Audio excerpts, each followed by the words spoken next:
Before I get into this, my original thought was this meeting was going to be our first meeting back together at the Rice Museum.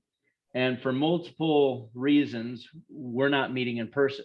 And I was just going to have kind of a fun re-meet and greet and extended show and tell and practice using the online Zoom features while we were doing things in person, and just use it as a troubleshooting meeting. Multiple things came up, including Delta variant and some other issues that I won't get into right now, that the board basically came to the conclusion that it would be best to shoot for January for our next first in-person meeting and go online for the rest of this year. And so that's what we're proposing. That's what we'll probably be doing here. With that being said, my original plan for what we were going to do wasn't going to work for this meeting, and I didn't have time to pull together a distant speaker. So I thought, well, I'll just give a talk on this exploration trip that I did and add some research on the Bearpaw, because I wanted to know more about it anyway, because when we first found out about this, we didn't even know what the formation was. So over the last couple of days, I put together a talk on what the Bearpaw Formation is, because you guys will hear about it over the years of fossil collecting. Some of you have already heard of it before. And then kind of have that segue into a story. Just as a note, when we go back to in-person meetings, whenever that will be, hopefully January, depending upon what the COVID virus is doing, then these will be hybrid meetings, and people like Noah will still be able to attend because we'll be doing it live stream as well. Yep, exactly. Okay, so are we ready? Thanks, Greg. I don't see you guys, so I'm not sure what happened to that screen, but here we go. I'll talk to the screen. So first of all, the Bearpaw Formation is also called the Bearpaw Shale. It's a geologic formation. It's late Cretaceous. Campanian is the age. Campanian refers to a time frame of the Cretaceous that's between 72 and 83 million years. And then the Bearpaw Shale, they've dated this to 72 to 75. So it fits in that later part of the Campanian. And this information comes from the internet, various sources that I will explain at the end. I really like strata. It's something I teach in my class. So I found all sorts of different strata comparing different layers. So the Bearpaw Shale is found just below the Hell Creek Formation. The Hell Creek Formation is the one that's fairly famous for dinosaurs. That's mostly in Montana, but there's some other states that have it as well. And that's the formation that also contains the KT boundary. At the very top of that is the ash layer from the meteor impact at Chicxulub that theoretically wiped out all the dinosaurs, at least ended them. It is above the Judith River Formation, which is also famous for its dinosaurs. So it indicates a time during the Western Interior Seaway, that's this part here in the middle, that would periodically advance, and the sea would fill, and then it would reduce. And it would go across this region. So it went from Canada all the way down to Texas and basically split North America in half. We've heard over the years of talks, the experts talking about Laramidia and Appalachia as sort of two continents that would eventually become North America. They were divided not by plate boundaries, but by the seaway as the waters would rise.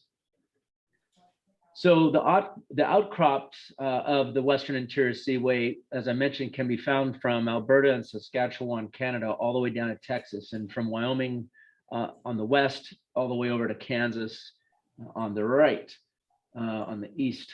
So, and besides the Bearpaw Formation, there's dozens of other formations. A lot of them are members Depending on who you talk to, who you hear talks from, and what you find out there in the reading, the Pierre Seaway, the whole Pierre formation, if they call it that, is divided into a whole bunch of members. So depending on where you are, they'll generally refer to more of the shale or the chalk or whatever.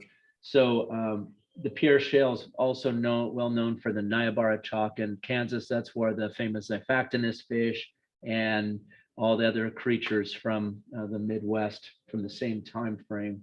And when I say time frame, it's actually a pretty wide time frame. It's about 60 million years. So the Bearpaw Shale is basically the same age, but it's a narrower time frame than the whole Pierre.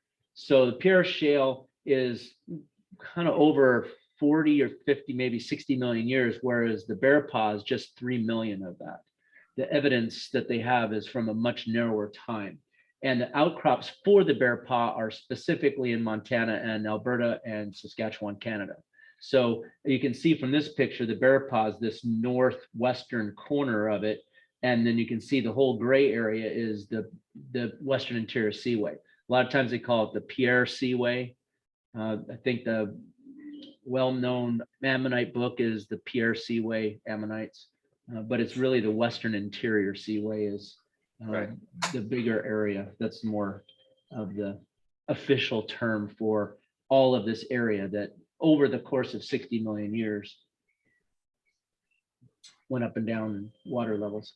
So here's another nice strata, shows the Bearpaw here, and the Pierre Shale is a much wider thing. It doesn't show that it's a lot wider, but the Niobrara, if you're over in the looking at the Pierre Shale members, you have all these different groups, but the Hell Creek's on top, and then you have the Bearpaw Shale, and then you have the Niobrara, and the Pierre Shale kind of spans most of that entire time.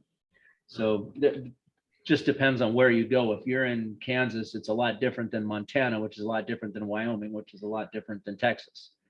But they're all intertwining depending on how the land has been pushed up and dropped, anticlines and synclines and all these things where the land goes up and down due to the crunching of the plate as it moves around. Different parts are exposed. So the Bearpaw Shale, 72 to 75 million, and then the Pierre Shale's here. And how that relates to our very own Hudspeth, this all kind of started this dinosaur hunt for me this summer with the Mitchell dig. And here's where the Hudspeth falls. It's, of course, in Oregon and is not part of the Pierre Seaway or the Western Interior Seaway. It's actually the Pacific Ocean, although it was the Tethys Sea at the time, or part of it at least.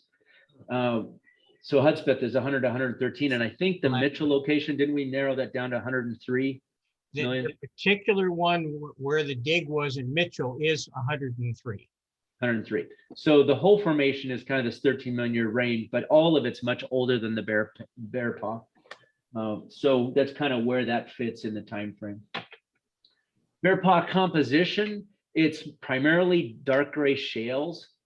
Claystone, siltstones. It includes concretions, both calcareous and ironstones. So you see a lot of red ironstones mixed in with this gray rock.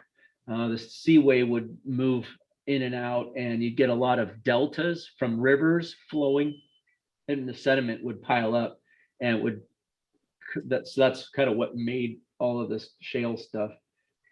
It's mined in Canada for the ammonite. The ammonite is the gem quality shell that is preserved with the ammonites. I don't think their original color was this. I don't know if anybody knows. I don't know if anybody has a guess as to whether or not they were originally called, but I colored like that, but I don't think they were. And somehow over the time, the color of this gem quality ammonite has been preserved, and we don't find it typically in the United States. You have to go to Canada to find this, and they're pretty particular about the material that leaves Canada. So it's very expensive to try and buy. That looks like a quartz oxidation. I hadn't come across that part. So So it's oxidizing, and I would imagine that the colors come from water that's trapped in that quartz, maybe. What do they call it? Hydrate. Yeah, But it's actually the same, it's diffraction colors, same as what comes from opals, only the diffraction is not based on the rigid packing of spheres like opals, but Mhm. instead is a result of the crystalline or semi-crystalline form of the aragonite laid down by the animal umpteen million years ago. yeah. Okay. So the aragonite is the original mineral, and then it went through an oxidation and hydrolyzation or something. Hydrates. The colors are not oxidation. That's the size of the pores, the size of the structure. It's not an oxidation effect. Okay. But is it a hydrate? It does have water in it, yes. Okay. All right. And if it was aragonite, it probably would have broken down by this point. I don't know if it's calcitic or what. Well, now we have a conversation for another time. I'm going to move on. The Bearpaw Formation is very famous for the well-preserved ammonites, many of which do have that ammonite. In the US, they don't typically, but they do oftentimes have the nacre still on them. So it's pearlescent, mother of pearl kind of colors. The placenticerus, that's the one I showed you guys. So mine's not that fancy, but it's a pretty good one. And then the Haploscephides and the Sphenodiscus, this one's here. Inoceromus is pretty easy to find out there in Montana. It's a very large clam. They can get quite large, 3 or 4 feet in diameter. We typically found them about 3 or 4 inches in diameter in Glendive, but they're very common in that Pierre Seaway. And then of course baculites. Baculites compressus seems to be the one more commonly found in the Bearpaw. So they're neat things. We don't typically find them like this in Oregon. The other possible biota that are out there include the shellfish, bony fish, sharks, rays, mosasaurs. That's fun. They also have dinosaur remains, and most likely from the carcasses that wash out to sea, like we're anticipating the dinosaur bones from Mitchell washed out as well. Plesiosaurs. So there's a couple of fun pictures just from the internet. Bearpaw challenge. So here's the story part. Here's your imaginary challenge. Your spouse's parents have inherited land in northeastern Montana. Their ancestors' purpose of ownership was to cash in on potential oil resources back in the 1930s. They've never been there. They're never planning to go. They offer a copy of the deed with the information of the location, a few travel expenses, and a request that you collect evidence from the property, primarily to assure them no one is stealing the oil. Oh, and they gave you permission to explore for fossils while you're there. What are you going to do? So, step one, you'll figure out, where is this place? So the outcome of step one, I shared this story with Greg and Dave during the final weekend of the dinosaur dig, because I was trying to figure out how I was going to get out there. My in-laws gave me the instructions to go look, and they wanted to kind of not announce that it's oil land. So I'm supposed to kind of be stealth about it.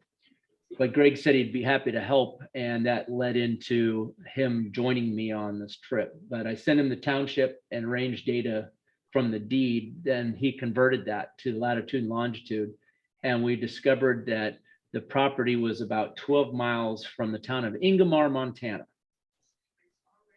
Never heard of it. Where's Ingomar, Montana? We looked on a map, and here's Jordan, where I've been before. That's where the Paleotrek fossil dig is. Here's Billings, so it's kind of halfway between the two. Out here on Highway 12, Bozeman's back here. Home's not even on the page. So it's way out in the middle of nowhere. What is there? So my in-laws thought the property was near Forsyth. And when I first looked at geologic maps, I was excited because that's Lance Formation and there's dinosaurs there. So I thought, oh, dino country, maybe I'll find some dinosaur bone while I'm there. But it's not really near Forsyth. It's much further north. And from the geologic maps, we figured it was in the Bearpaw Shale, thus the Bearpaw Challenge. So in looking at the maps, this is somebody else's map. This is research they were doing near Fort Peck Lake for dinosaurs up here in the Hell Creek Formation. But I like this map because it shows the Currier Shale, which would be on the east side of this land formation here, the terrestrial stuff. And then this is the west side of it. So this is the Bearpaw Shale over here, while this is the Currier Shale over here. And it's right in the middle. So it's kind of down in here. Now, these others are, the Hell Creek is younger, and the Fort Union, I believe, is older.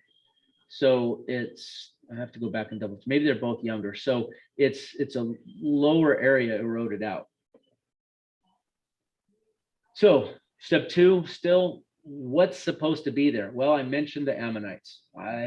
Immediate fantasies of ammonites with ammonite could be there, or skeletons of mosasaur or elasmosaur. Greg said he'd been in the area and they found elasmosaur out there before. So I was thinking, oh, this is going to be cool, but I had no idea. I looked at my old pictures from the Smithsonian to see what they might have had. They've got sea turtles, Protostega. That's in the Niobrara Chalk. So that's of the similar age, a little bit older, but it's not Montana, but maybe there's sea turtle there. And maybe there's mosasaur. So I saw those. So we headed that direction and we went to the Museum of the Rockies to see if we could find more. We visited the museum in Bozeman. They have an exceptional display now. I've been there back in 2004 with my wife and it was very nice. They've changed it in the last 15 years. They have a whole life sequence of actual Triceratops skulls, starting from babies going to adults, and they describe where they're found and how they were excavated and how much of them are real, and it's all supposedly the same species.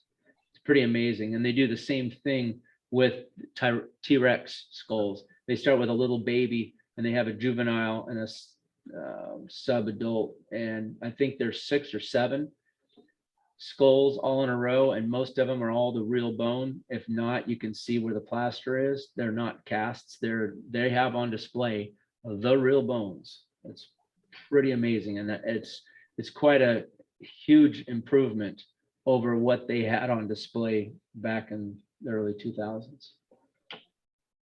And you can see the full skeleton next to the skulls as well. They have 2 skulls on display from the Bearpaw Shale. They have a elasmosaur, and that's much smaller. You can see them side by side here than the mosasaur. And Greg thought maybe we'd find a mosasaur skull, and I thought, well, I'd be happy with the elasmosaur, even if it's smaller. And they had on display a nice, good size ammonite. It's about 2.5 feet wide. This one's been a discus. And that's from the Bearpaw Shale too, but I believe that one's from Canada. And so we headed that direction. Step 4 was to complete the drive to Ingomar and meet locals. A couple miles south of Roundup, which is about 60 to 80 miles, I forget, from Ingomar. There's road cuts with plant material from the Fort Union Formation. It's Paleocene in age. And we knew we were in the right place because it has this coal layer in the middle of it, and it's pretty compressed coal, but it's pretty flaky and junky, so it's not mined or anything, but they have really nice leaves. So this is at least in the Montana area, the first, I believe it's the first formation in the Paleocene after the KT boundary. I know the Tolek Formation is right on top of the KT boundary, but this is pretty close to the same age. So Fort Union is pretty neat. I think there's a seed And we got quite a few leaves from the formation. And that's in the book, the what is it? Gem Trails of Montana. I bought that at a rock shop in Bozeman, but I didn't know where anything was heading into it.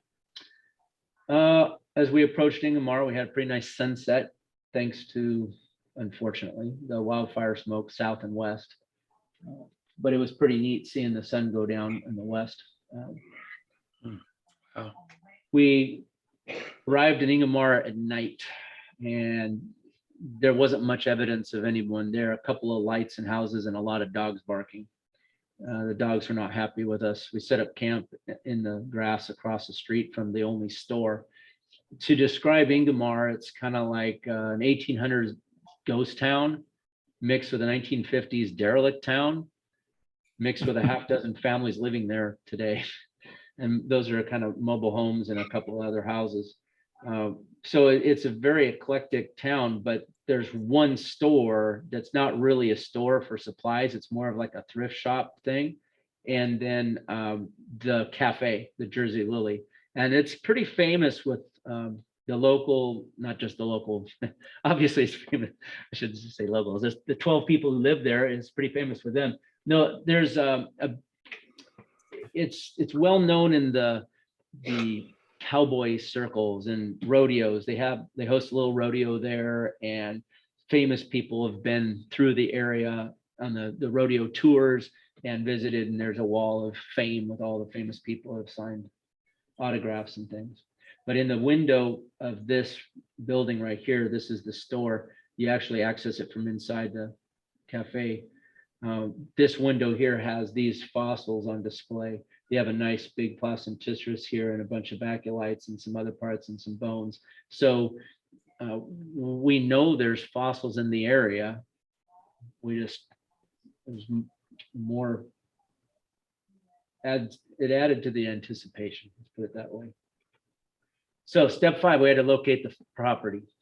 Following the maps that we had and instructions from the locals, because we did meet a couple of folks in the morning, and it turns out it's all on private property. The road getting to the property is on private property, and you have to have permission to go across the property to get to the property.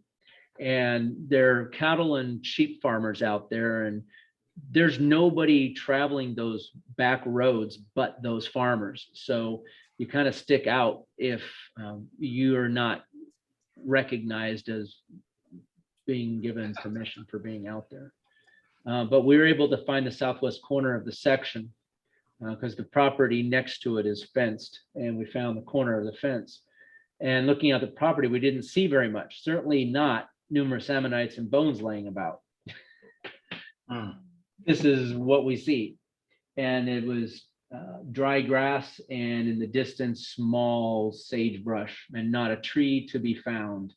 And the elevation change in the property was not more than about 50 feet. And so there's a little bit of a disappointment to begin with, but I was still thrilled to be able to find it.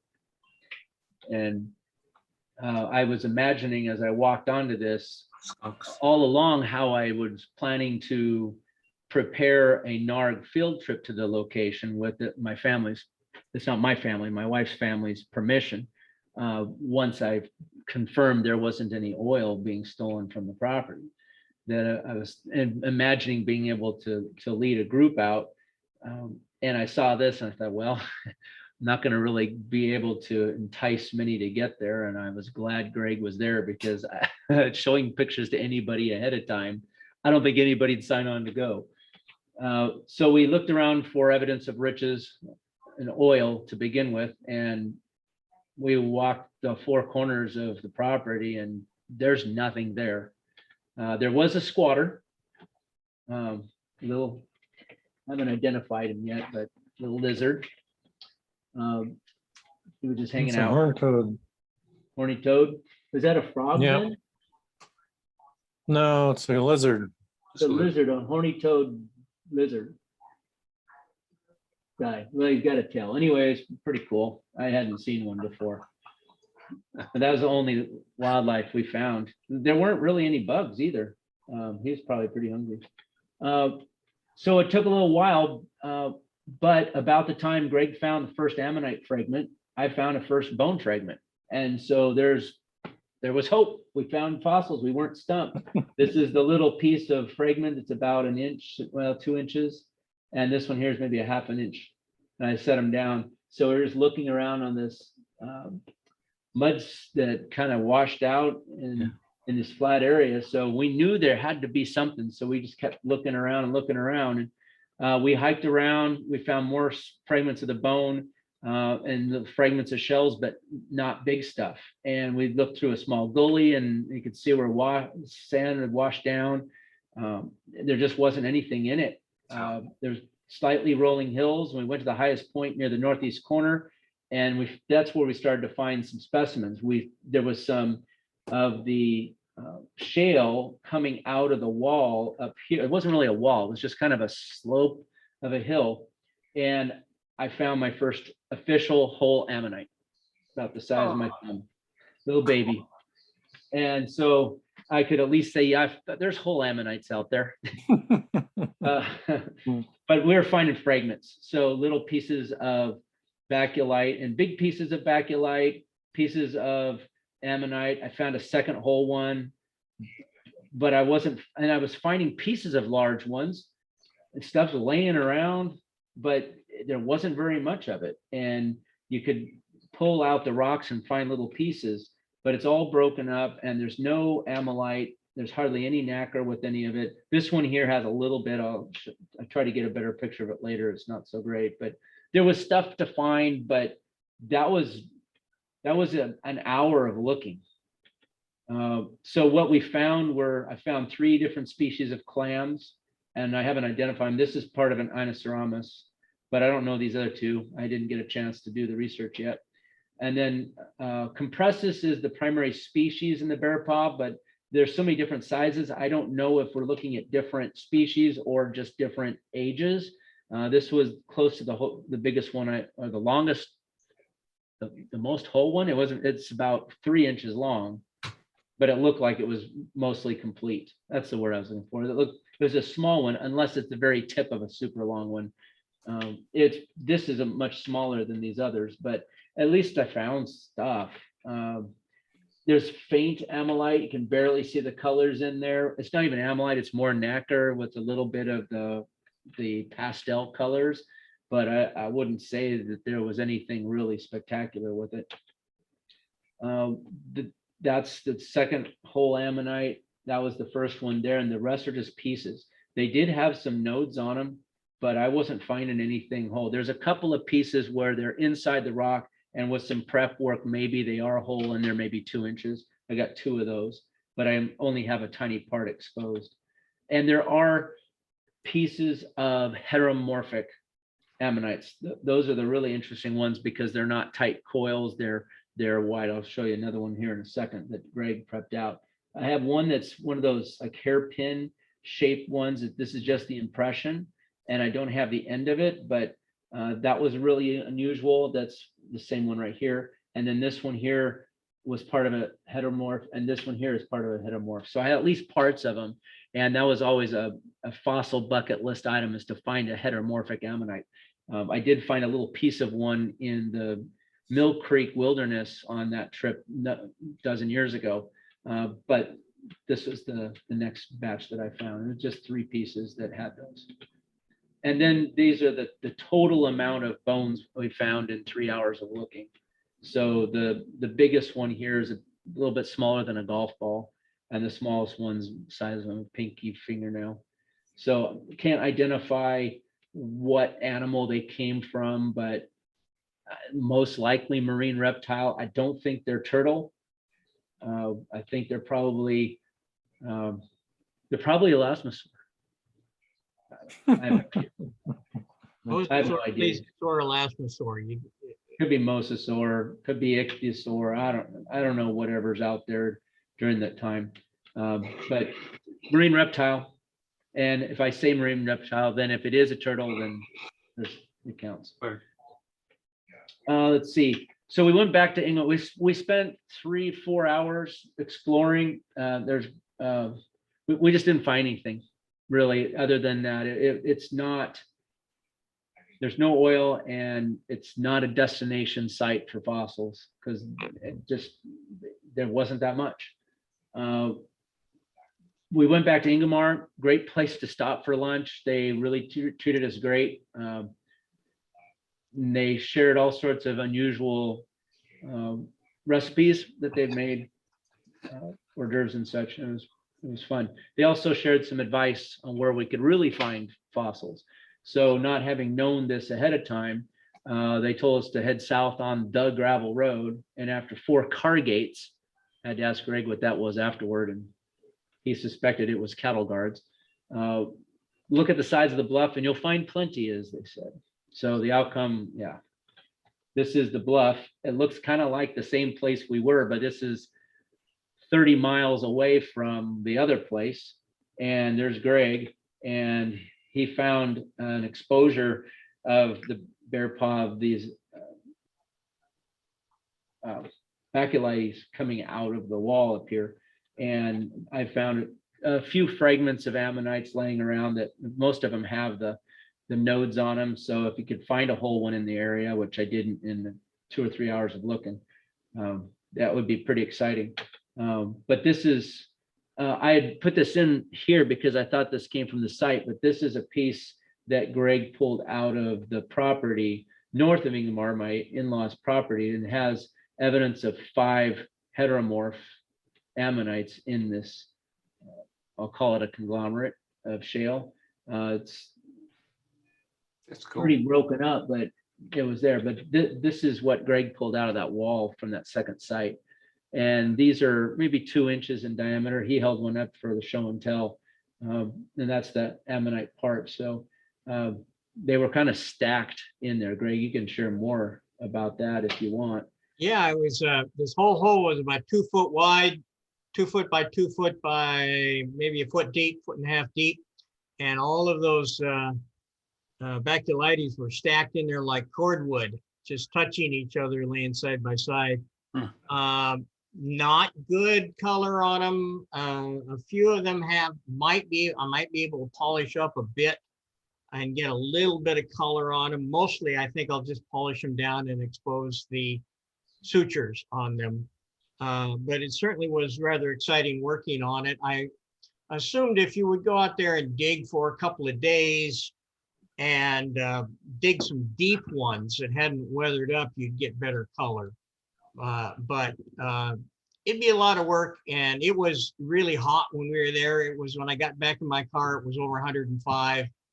And I was still hot an hour later in the air conditioning, and sat down, thankfully, at a cool river at our campground about 40 miles away and cooled off. Yeah, I agree with Greg on that. And I think you'd probably start finding whole ammonites in those too. And So, this is probably BLM property, and I can send out the approximate GPS coordinates, and anybody can go there who wants. And since it's not private property and it's a public access road to get to it. But be prepared to climb up and down some pretty steep hills too. Yes. That's probably 40 degrees there. The part of the challenge was we filled our crates up pretty full, and then we had to try and pull it out because it's pretty steep climbing. There's a dry stream bed at the bottom that's just over the years have carved these out, and there are multiple bluffs. So I hiked around while Greg was digging here, and I went around this side and went in the other side and found more, and found some really neat selenite crystals that were shaped like the fishtail, and good sized ones, maybe 3 inches long, pretty neat. So let's see. Yeah, so before I get to the extra things, so the plan with my in-laws was that going back to this property, if there was controversy or oils or any other resources going on, then there would have to be other mitigation or whatever going on with them. And when I was able to report back to them that there wasn't anything there and that the fossils were minor and there really isn't resources that we're aware of out here, that they would then give me permission to take other people out there and perhaps lead a trip. I don't know that I will plan a trip for NARG to go to this location because I don't know. It's not worth it. It's not worth it. To get the permission to cross the other guy's property, to get out there to find 3 or 4 fragments of bone, it's not worth it. But it would be fun to go back to this other site, not having known it was there until we got there. And this is not in the Gem Trails book. This was given to us by the locals. And this would be a fun place to hit along the way to, say, Glendive or something like that for a field trip that we could plan in the future to Montana. So that's sort of the wrap up of that. A couple extra things to share. Some of you are rock hounds as well as fossil fanatics. Greg pulled over because when we'd see things that looked interesting, we'd stop. We had 2 trucks. We were both driving separately.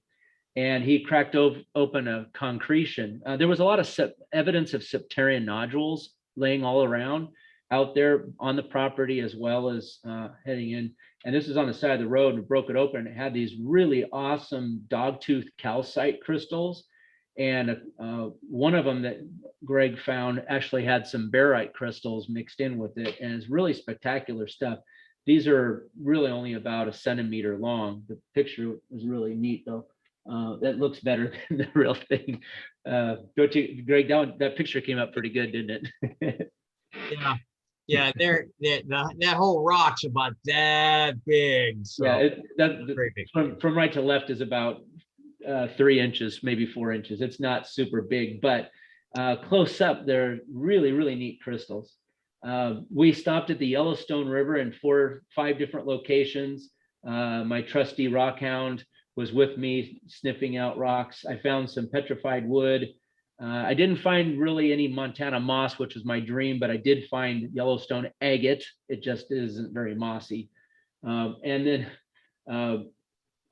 so this was in Livingston. We stopped in Billings. We stopped in Custer, which is real close to Billings, and then Laurel, which is on the way back. And it's not much different than walking the gravel bars of the Willamette River. There were places that look better, but you get confused a lot because there's tons of quartzite. There's all sorts of nice rock in there. There's things that'll fool you. There's all sorts of granites, pegmatite granites. I didn't include pictures of all that stuff, but you pick up 50 rocks for every one that you think might be some kind of an agate. This piece here, though, cracks me up. I made it bigger. Where we camped near Custer, we just pulled into a little park and it was free camping, and it was on the Yellowstone. This is where Greg went to go take a swim. There was no gravel bar here, but there was one rock that somebody set on a bank and left, and I cut it, and that's the one piece. So the nicest rock that I've cut so far from what I found on the Yellowstone is a piece of petrified wood that has some really nice colors in it. And it's not even from one of the 4 gravel bars we went to. So that's kind of funny. But we met some people on the bars, and a couple from Cincinnati who were doing the same thing we were doing. And it's just a neat place to go. A lot of places to look. And then I went through Yellowstone Park. If you guys haven't done it, the geology there beats the wildlife there. It was really amazing, and kind of fun that it's halfway between the equator and North Pole, and Salem, where I live, just down the road, is the same sign. So I thought that was interesting, being the same place, but it's just amazing there. Made it to 6 rock shops. The first one had the best sign, and I found a piece of petrified wood from, I already forgot the mountain, somewhere in Washington, famous place. I'll know it when I hear it. And I thought the face kind of looked like a raccoon. So that was a nice $2 rock. So I'll polish that up and see if it really is more like a raccoon. And then that's the report. That's the end of the story. And I took a picture 15 years ago of Big Mike. That's a bronze cast out in front of the Museum of the Rockies, doing the same thing as my Facebook banner. And I reprised the pose, thanks to Greg taking the picture. So there we go. That's the story. Stop sharing. Oh, there's everybody. Okay. So if you guys have questions or updates, or let's see, regonite, the same mineral contained in nacre with the microstructure inherited from the shell. Amylite. Okay, so amylite and nacre are basically the same concept. Is that what you're saying, Lisa? Okay, cool. I haven't researched that much. It hasn't come up. I just have heard the terms and I have a couple of specimens, but I'm still learning about that. But it's kind of fun to do a little more research on it after the fact and kind of put two and two together. And it's interesting how the Bearpaw relates to the Currier Shale, because I was always confused about that. And now it makes sense. So questions? All right. Aaron, I have a question. Okay, Robert. Not a question, but a comment. Okay. You misspelled Inoceramus. Oh, it's I-N-O. It's I-N-O-C, right? It's I-N-O. Yeah, that's what I thought. I think I spell it that way, and I may have copied that from something without proofreading. Yep. So Picky. no, I appreciate it because I want it to be correct. It's way back here. Okay. I went back thinking of you, Robert. I went back and did proofread and tried to check as many things as I could. But my final proofread wasn't the final check. I think I was adding stuff. There it is. Enjoyed your presentation. Thank you. I know. Actually, that one I should have gotten. You're right. It was underlined in red. Darn it. Okay. Anybody else? Okay. Alrighty then. We would normally take a break at this point. I have a quick question. How long was the trip? Travel distance was 2,553 miles for my truck. I think a little bit shorter for Greg's. 2,400 for mine. 2,400, okay. And then time-wise, Greg left a day before I did. I traveled 7 total days. And we kind of made up our path as we went along. We, because it wasn't a planned field trip, it was an exploratory trip, and we wanted to do some research. I want to do some research at the museum on the way, not official research, but I wanted to look at the specimens and see what was going on there. And I also wanted to hit some, I wanted to hit some gravel beds to look for the Montana moss. And so he went early, and then we met up in Bozeman. And from there, it took us 2 days, I think. Or no, it took us the full day. It took us most of the day to get from Bozeman to Ingomar. So it was 2 days of travel. It was 3 days of travel to get there. And then we got part of the way back. Yeah, we basically collected for 2 days. Well, no, we collected 1 day. We just stopped on the way. So Tim's asking, is it possible that there could be buried fossils? Yeah, I think it's very possible that stuff could be buried. And so the next step, if there's a group interested in, I'm not going next year, but as time goes on, we could plan a field trip out there to, if somebody's interested in digging around. I now have permission, since there's no oil.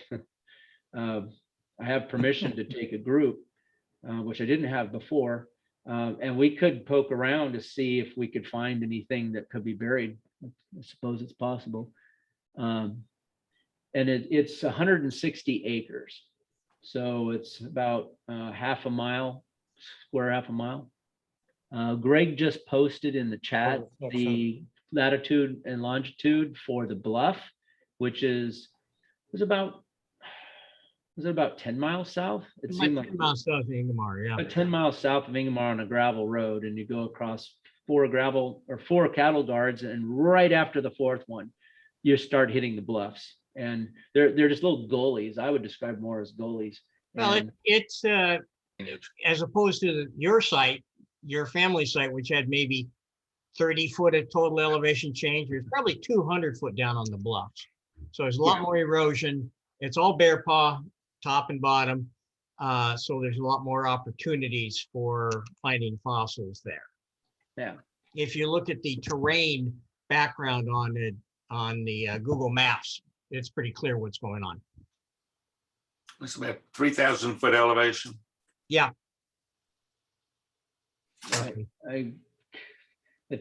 it might even be higher than that. I thought I remember seeing something around 4,000 or 5,000 feet. I don't think so. It might not be that high, but I saw something somewhere where I was that high. Well, some of the passes between here and there are. Yeah. Okay. Might have been 30. I remember 3,600 at some point. I took my GPS unit. I have some of the information from when I took the pictures, but I marked my GPS unit, put marks down, and I haven't gone back to look at them. And they have the elevation and the coordinates and everything. And what I want to do is get a larger map and pinpoint where the dino bones or whatever the reptile bones came from. To be honest, driving 2,500 miles to get 8 fragments of bones is not a great use of time, gas mileage, and it was probably $400 in gas, $350 in gas. To get Mine's closer to 500. Yeah. I get 25 miles to gallon, and I haven't done the total math on it. I haven't looked at it, but I wouldn't plan a NARG field trip there.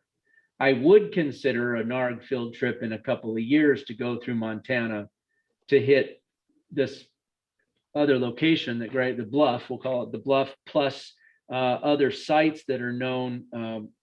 Doug True is a fossil dealer out in Billings, and he will take people out on a guided tour to collect fossils, and he's the one I bought these from. And so they're in an area that he knows of that's not anywhere near my in-laws' property. And then I think the Glendive area is still a valid destination point. We've been there before, and it's really much better. Yeah, electric. Yeah, Doug made the comment of driving an electric car out there. Yeah. They didn't have an electric hookup in Ingomar, and they didn't have a gas tank, a gas pump in Ingomar. There was one there, but it wasn't hooked up, wasn't operational. Oh, so Harold, why have your in-laws hung on to this property? That's a really good question. They don't know. Nobody's offered to buy anything. It's just the paper, the deed got stuck away.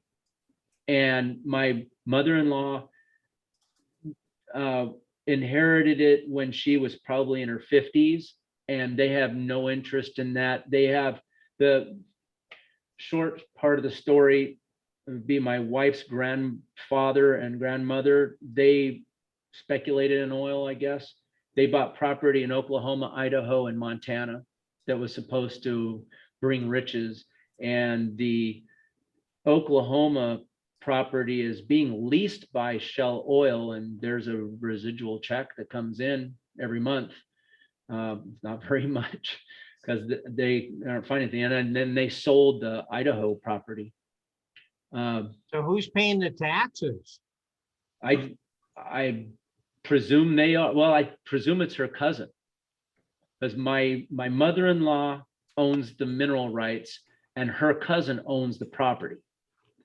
And they're going to merge the property and the rights with my mother-in-law and leave it to my wife in her will.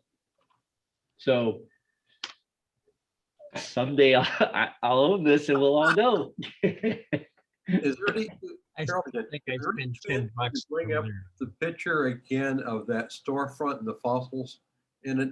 There was one in the front that looked very interesting that I don't think you made reference to.